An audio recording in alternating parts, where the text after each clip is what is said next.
Welcome to the Week 3 Los Angeles City Section Football Podcast. Connor Morissette and Alex Garr. Alex, things are starting to take shape. I know it's still really early in the season, but some small movement in our top 5.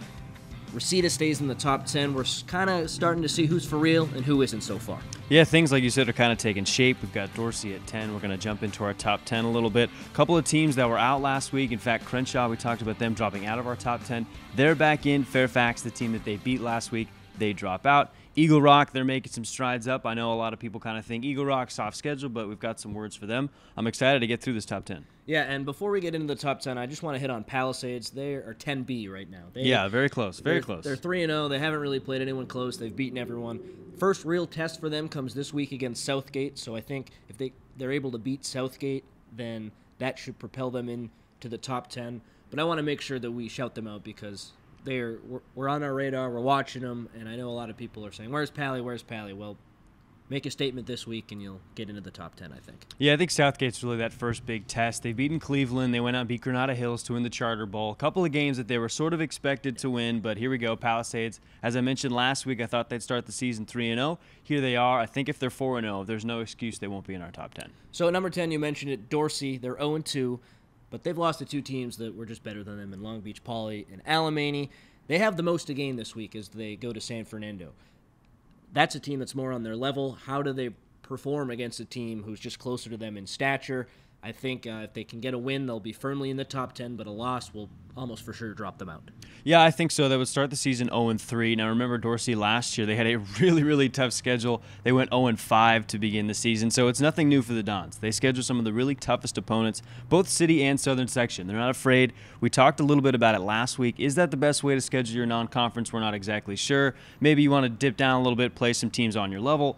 Dorsey's not shying away from the challenge. They went Division I, played Long Beach Poly, went Division II to play Alemany. So these are some big teams. They got kind of gashed by both of them, lost to Alemany 35-6.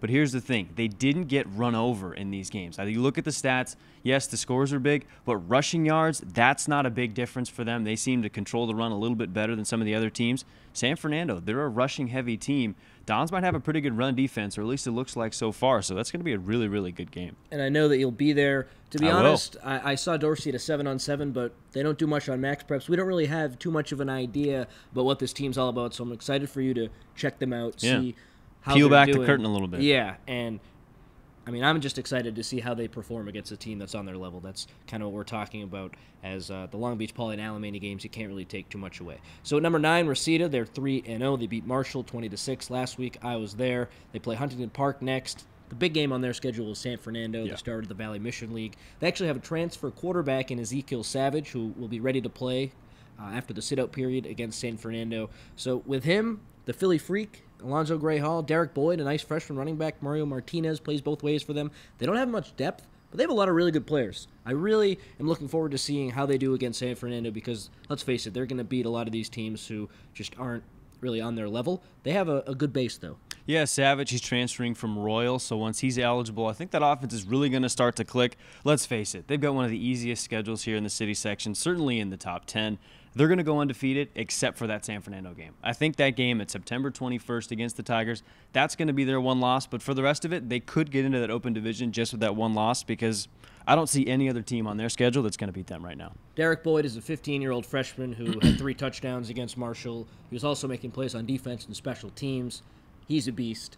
Hope he doesn't transfer. I do as well. The question with Reseda, it's depth, and sometimes the penalties become a little bit crazy. They are a very highly penalized team, and they can make up for it against these teams who just aren't as good as them because they're so much better. But when they go against San Fernando, if they're not as disciplined, it's going to be a big problem.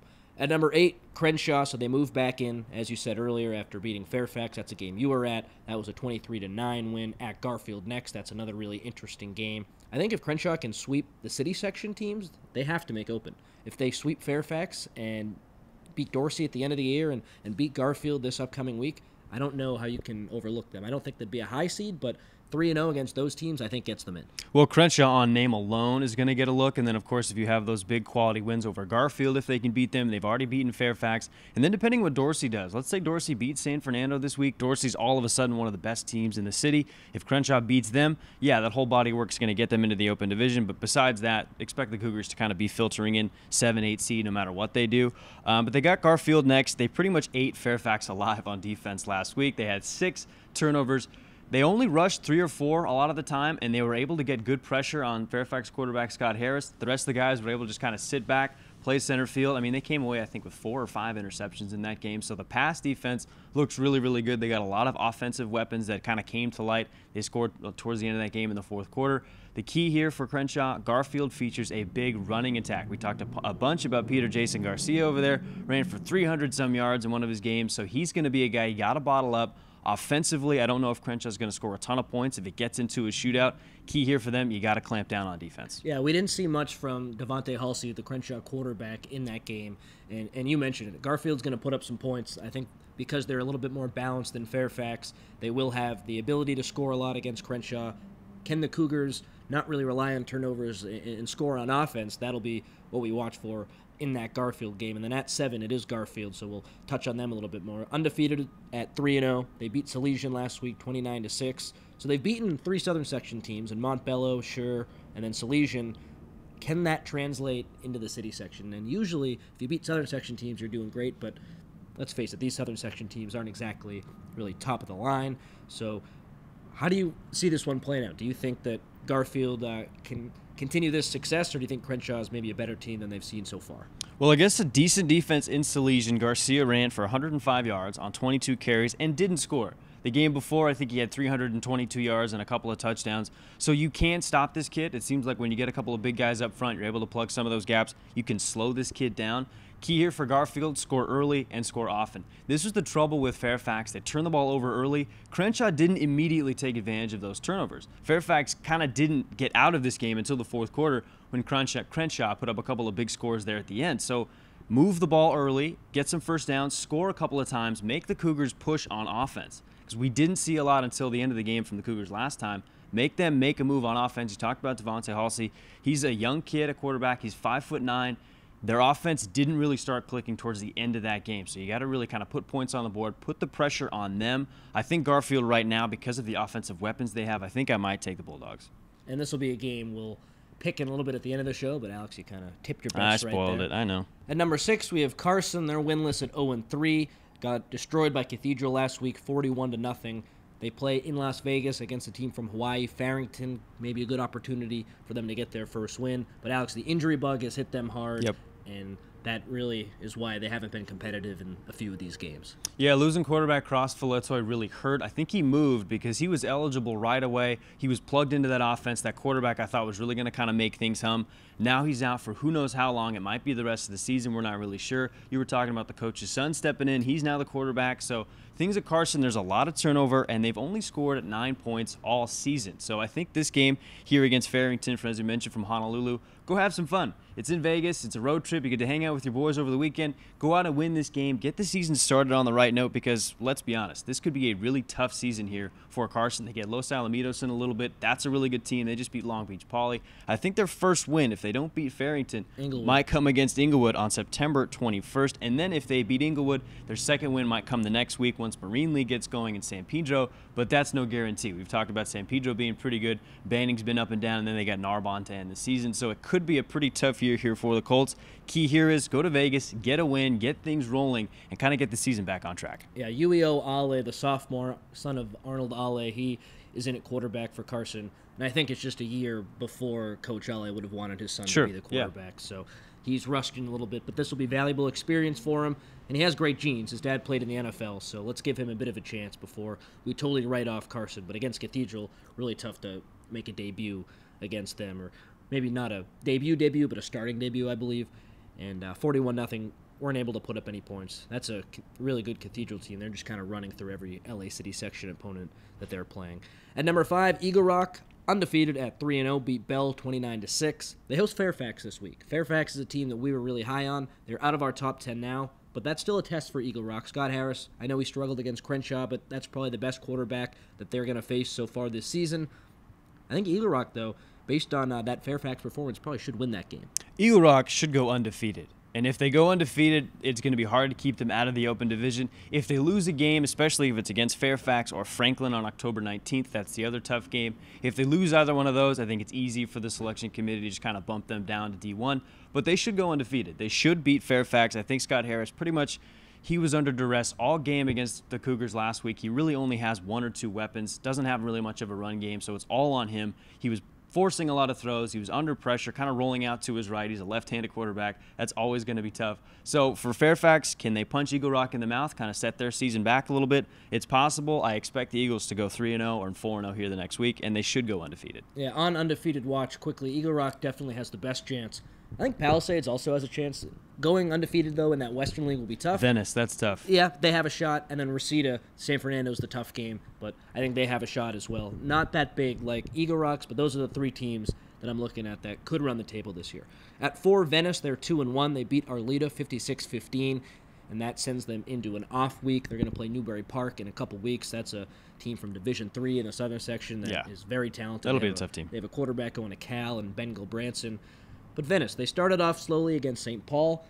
St. Paul has skyrocketed up the rankings in Division III in the Southern Section, so I wouldn't read too much into that loss. Since then, they've bounced back with that nice win over Arleta, and then before that, they came back and beat Harvard Westlake. Everson Bozeman had the great game against Arleta, the running back. Pair him with Luca Diamant in that receiving core. I think Venice is all right. Yeah, I think after the St. Paul shutout, after they really kind of got blanked by the Swordsmen over there, things really kicked it up a notch. They scored 35 points against Harvard Westlake in that comeback victory that we talked about last week. As you just mentioned, 56 points against Arleta. Luca Diamant, 10 of 14, 172 yards, 3 touchdowns. That's like pitch and catch, man, all day. That's really easy for that junior kid over there. And then Everson Bozeman, I shouted him out after the weekend. He had a fantastic weekend for him. 6 carries. 168 yards and 2 touchdowns. So the guy only touched the ball a couple of times, and he made the absolute most of it. And then, of course, Makai Cope. He had a great We've talked game. about Chad Johnson Jr. a bunch, but Makai Cope, he kind of broke out in this one. 4 catches, 83 yards, also a touchdown. They get Newbury Park next week. That's going to be really, really tough. I think Newbury Park probably beats them. Then they have Paramount on September 21st, also another really, really good Southern Section team. So Venice, here's some tune-ups. You played a really good Southern Section team in St. Paul. You got beat. Now you got 2 more in these next couple of weeks. If you can kind of tune things up, if you can win one of these games, holy smokes, you're one of the best teams here in the city. But if you can at least execute and kind of get things in tune, once Western League starts going, they have a shot to run the table. The question against Newbury Park will be, can it look better than it did against St. Paul? Because they do have some weapons on offense. I'd like to see those weapons perform against some of these bigger teams. Yeah, get in a shootout. It's going to be a tough ask. I think so. At number 3, San Fernando. They're 1-1. They were off last week, beat Canyon the week before. We already talked about who they're playing. It's Dorsey. Huge game in the LA City section. That's one that LA City section football fans should have had circled from the beginning. Mm-hmm. It's a rematch of last year's Division I championship game. And like you said earlier, Alex, you're going to be at that game. Yes, sir. I'm jealous. Oh, yeah, it's going to be a ton of fun. This is San Fernando's home opener. They've been playing 2 games. There's been a lot of buzz. School's been in for almost a month now, so these kids are really, really excited. Here's the question for San Fernando. The Gill twins, Trevor and Trenton, they left. They're now at Grace Brethren after the transfer. How do they fill that hole? Trevor Gill was out with a ankle injury for the year. You pretty much expected you're going to bounce back from him because you got Kyle Bryant, Nehemiah Thompson, some of the other kids there. They're going to kind of fill in. Key here, what do they do when Trenton's gone? He was a safety linebacker, really one of the key pieces to that defense. How do they fill in around him? If they can figure that out, if they can kind of plug that gap, they got a bunch of good linebackers. Talked about Daniel Silva before. He's really one of the best players in the city section when it comes to linebackers. You got to pay attention to him. Can they fill that gap left by Trenton Gill? You talked about the running backs. I think they can do it and move the ball against Dorsey. I went on and on about how they kind of shut down Long Beach Poly in a shut-down manner, right? They didn't allow as many yards as we thought they would. Can they stop San Fernando? Because if they can, they're going to beat them. Make San Fernando throw the ball, you're going to get them into trouble because they don't really have that kind of air-it-out offense. If you slow them down on the ground, you're going to be able to beat them. So watch that. That's going to be the thing to watch. The front 7 for Dorsey against the 3 running backs there at San Fernando. I still can't believe that the Gill twins checked out and it's tough. Grace Brethren now. Very odd to do that during the season, but we'll leave our opinions to ourselves on that one. Number 2, Birmingham. They're 2-0. They crushed LaSalle last week, 56-0. They play at St. Paul next, and we talked about St. Paul earlier, the team that destroyed Venice. So just like Birmingham and Venice did with Harvard Westlake, they have another common opponent coming up in St. Paul. Birmingham beat Harvard Westlake by a few more points than Venice did, so that's why they're higher than they are. Can we see the same kind of thing with St. Paul? Because St. Paul is definitely better than Harvard Westlake. Venice was destroyed by them, shutout. Can Birmingham put up some points with Jason Artiga and DJ Banks, or is this just going to be another Southern Section beat down of the City Section?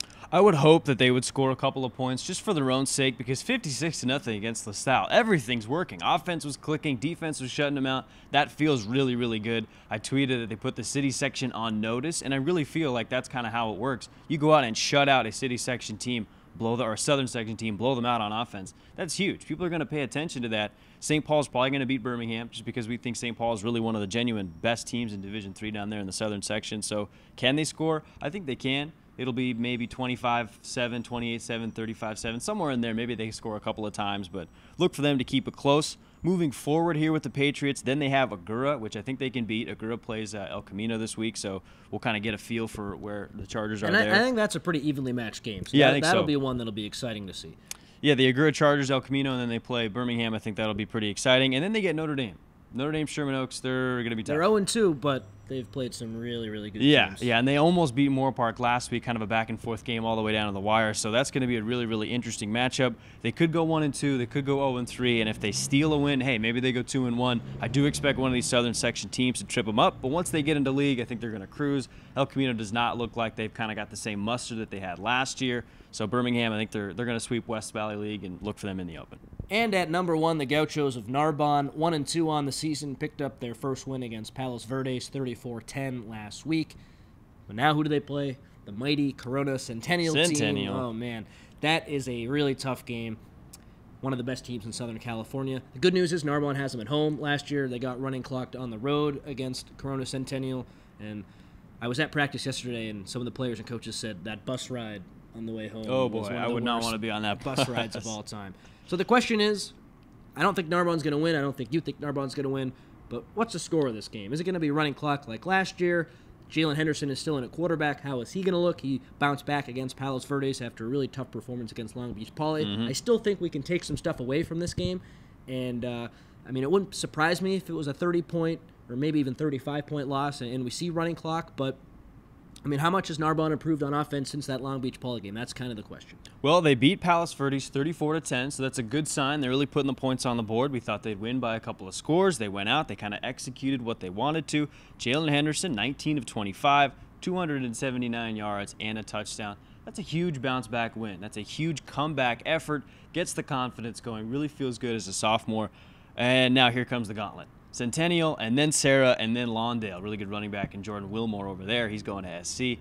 That's going to be a really, really tough stretch of games. They could be 1-5 as they head into league play. So the Centennial game, let's kind of not look past it, but just expect that this is going to be a tune-up game. It's going to be tough for them to kind of move the ball the way they want to. Sarah kind of might be the same thing, although we saw Sarah kind of get stubbed against down in San Diego against Cathedral. Lawndale, that's the big one. Lawndale lost to Calabasas a week ago, so they're a little bit of a vulnerable team. They might be on the same level. I think that's where they kind of jump down the throat of a Southern Section team. And Narbonne will have the 6 transfers who are sitting out right now, including Jake Garcia, back by then. So that's a game that, if you want to see Narbonne at full strength, check out that Lawndale contest. Yeah, that's going to be a lot of fun. I think that's where they finally get back on track. But Centennial and then Sarah, those are going to be really 2 tough games. Things aren't going for him. Although Marcis Yetz, I thought he'd have a big game against Palos Verdes, and he did. 12 carries, 169 yards, had a touchdown.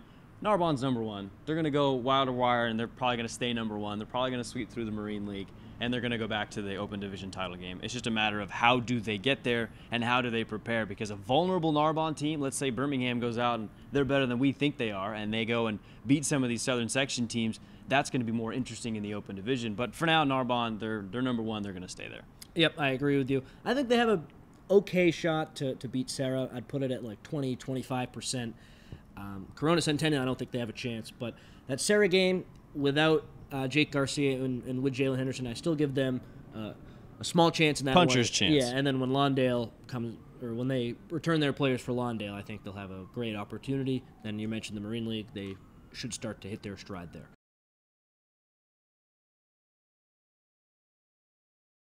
Let's move on now to our game ball segment where we highlight some of the top players from the past week in the city section. I will go first. I have David Montijo, a wide receiver from Eagle Rock. He had 118 receiving yards and a touchdown against Bell a week ago. If that passing attack gets going for Eagle Rock, they are going to be a very tough out come the Open Division playoffs. I think I'm going to say it. I'm going to pencil them into the Open Division right now. That's how I see it. David Montijo, feeling good. He's a big reason why. Yeah, I mean, if that offense continues to go, we've talked about the defense. The front seven's really good there for the Eagles. And I threw the gauntlet down. I said, go undefeated. You're in the Open Division. If you don't, I think it's pretty easy for them to pencil you out. But Montijo and company, I think that's a really good shot for them. My game ball, Jelly and Carter over there at Westchester. A fantastic game against St. Bernard. St. Bernard, they're Division 13. But still, points are points. Stats are stats. 12 of 15, 332 yards, 7 touchdowns, 7 passing touchdowns, and a 51-39 win over St. Bernard. He's got 13 total touchdowns this year. We don't talk a lot about Westchester. They're in a really tough Western League. We expect Venice and Pally to kind of go 1-2 in that Western League, but if Jelly and Carter and company can kind of get it rolling, that's going to be a tough offense to stop because we don't talk a ton about really great defenses here in the Southern City section. We talk a lot about some of the offenses we expect. Some of these teams could get into shootouts, and once it gets into that territory, one turnover here, a turnover there, a break, 1-2, it could really kind of go either way. So Jelly and Carter, my man, you get my game ball.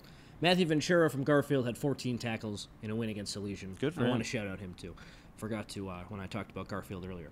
All right, Alex, let's make some picks now. A few games on the slate that we want to talk about, but really for the first week, or I should say more than a few. We only really picked 3 or 4, but this week there are a lot. So Dorsey at San Fernando. We talked about the matchup. Front 7 you think is going to be really important. Can Dorsey stop the San Fernando rushing attack? I'm saying no. I have San Fernando in that game. How do you see it playing out? Yeah, give me the Tigers. I think they've got a little thunder and lightning right now. Kyle Bryant's finally healthy. Nehemiah Thompson looks like a pretty unstoppable goal line force. And then the linebackers and the pass rush for the Tigers. I think that's going to be too much for the Dorsey offense to handle. And then defensively for the Dons, I think there's just too many weapons. If they could really kind of push the ball in those early quarters, they're going to wear them down. The roster on Max Prep says 0, so we don't know how much depth Dorsey has, but any football team is going to struggle if you continue to run the ball down their throat come the 3rd and 4th quarter. Rushing attack for San Fernando should be really potent in this one. I got the Tigers.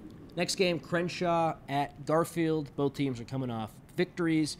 Questions about the Garfield offense, or the Garfield defense, excuse me, the Crenshaw offense. Keith DeMolder, our man, is going to be at that one. I think I have Crenshaw in this game after the big win over Fairfax. Their defense is going to be tough to stop. I picked Crenshaw twice, and they lost twice. I picked against them once, and they won. So I think they should be excited when I'm picking here against them. I'm going with the Bulldogs of Garfield.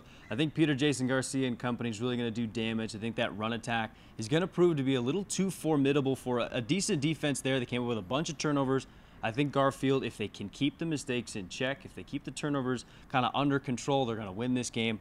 Garfield, just by virtue of the offense, I think they're going to score more points, kind of wear them down. I got the Bulldogs. Southgate at Palisades. Southgate's had more of a trying schedule so far, whereas Palisades has had an easier one. But Will Janae and company over at Pally, I think they get the win. They're at home. And remember, Southgate really got beat down by Eagle Rock. Yeah. I'm not forgetting that game. No, Pally, I think they're going to win this one. Kind of by a big margin. I think a couple of touchdowns. The Dolphins really kind of clicking here. They beat Granada Hills pretty easily. I think they shut out Cleveland. So things are working here for the Dolphins. They're going to go out. They're going to beat Southgate. They're going to be 4-0. And then we're going to have to find a place for them in our top 10.